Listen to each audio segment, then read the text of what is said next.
Tervist! Mõtlesin täna rääkida natukene asjadest nagu kannatustest. Või õigemini oleks isegi öelda neil vastuolu, et kui vastuolud lähevad liiga suureks, siis saab neist kannatused. Ja võtsin niisugused abivahendid appi nagu 2 magnetit, millel ühel pool on siis punane ja teine pool sinine. Et need kirjeldavad siis polaarsust, näiteks võtame ühe polaarsuse, võtame niisugune asi nagu oma kasu ja lahkus näiteks, et oma kasu ma tahan saada ja lahkus on see, et ma annan teisele. Ja võime kutsuda kiindumus või armastus kiindumus, et ma tahan, kiindumus paneb meid oma kasu saama. Või tekitab meil sellise nagu soovi või siis tungi, et oma kasu saada. Ütleme siis niimoodi, ja teine oleks siis, me võime öelda armastus, et andmine, et üks on see, mis pingestab meid ja teine on siis see, mis lõdastab. Aga kui ma nüüd magnetite peale prooviksin võtta ja siis ütleme niimoodi, et siin on see sinine pool ja võtame seda sinist poolt kui näiteks kiindumus, et see on niisugune tunne nagu kiindumus. Tähendab, et ma saan oma kasu saada. Kui ma nüüd, ütleme see, mina näiteks, kes tahab oma kasu saada ja siis keegi siin teine, kellel üldse oma kasu näiteks ei meeldi.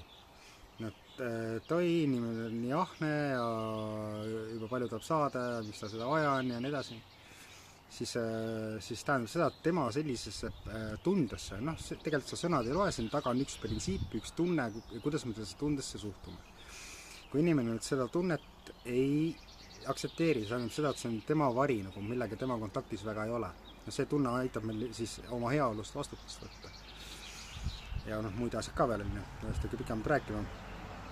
Aga siis kui tema näiteks suhtub sellesse kiindumusse negatiivselt oma kasusse, siis tähendab seda, et mõnul on see roheline pool, sinine pool, siis tema on punane, ütleme punane suhtub negatiivselt, siis näed, tekib,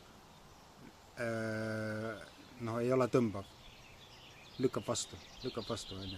Et tähendab seda, et ta suhtub sellesse printsiipi negatiivselt. See natuke kirjeldab, kui tunnete suhtelisust, kuidas siis meie alateadus tööl hakkab. Nüüd, kui ma suhtun oma kasusse positiivselt, näiteks, et oi, kui tore, inimene saab kasu ja niimoodi, suhtun positiivselt, siis suhtub tõmbab. Et see tähendabki, et on suhteline. Kuidas mina ise mingisse printsiipi suhtun. Vastavalt sellele on siis, hakkab ka minu alateadusest, nii-öelda me tunneme, meie alateadus hakkab vastuolud tekkima ja seda me kutsume kannatuseks. Ja kui minul nüüd on väga tugev, ütleme siis suhtumine minu mõistus või mõtetes või selles, selle printsiibi siis ütleme kasu saamise osa, näiteks ütleme, et see on üks asi, mis ma välja toon, kasu saamise selle printsiibi juhtus, siis minul hakkab, mida tugevam see on, seda kergemini minul hakkab siis nende sama printsiibi peale, mis sõnadesse või igasugustes sõnadesse väljendada, et siis selle printsiibi peale hakkab minul see alateadvus hakkab tööle, hakkab minul kannatuse vastuolus hakkab tekitama. Ja kannatused tekivad, kui vastuolus on liiga palju, siis hakkab inimene kannatama. Ja sellepärast me käimegi siis teraapiates tavast, me räägime, et lapsepõlve traumad on, aga laps on siis õppinud mingisuguse suhtumise vanemalt ja samamoodi on see printsiipidesse, ma ei tea, isa tegi nii või see tegi naa, aga seal on taga mingisugune printsiip, kas mingi jõuprintsiip või on see mingi muu printsiip ja nagu sa näed, siis need vastuolud meie sees kunagi ei lõppe, sest me alati, kui me millegi valguseks loome, siis meie selja taha tuleb vari ja siis maailm hakkab meile seda peegeldama ja meie siis hakkab vastuolud tekitama. Kui meil see liiga suur, see vastuolu selle suhtes on, siis hakkab kannatused tekkima. See paneb meil kannatused. Ja kannatused tekibki ainult sellepärast, et mingisugused vastuolud on.